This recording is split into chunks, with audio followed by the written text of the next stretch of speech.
If your wall button is stuck or malfunctioning, it can totally mess with your day and make you want to just yank it off the wall. So first, don't freak out and try to force it, because that usually makes things worse.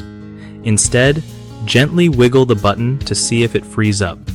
If it's still stuck, turn off the power to that switch at the breaker box so you don't risk getting shocked. Next, take off the cover plate with a screwdriver and check if there's any dirt, grime, or debris gumming up the works.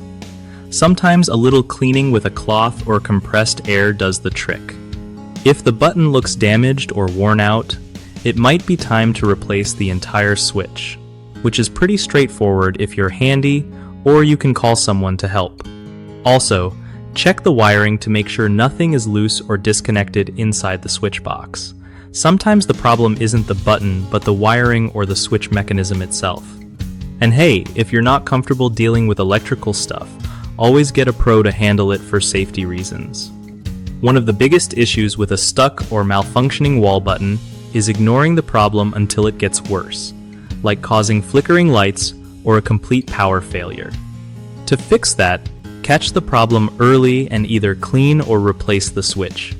Another common mistake is trying to fix electrical parts without turning off the power first, which can be super dangerous. Always switch off your breaker before touching anything. Last but not least, a lot of folks forget to check if the wiring is loose or damaged, which can cause malfunctioning buttons.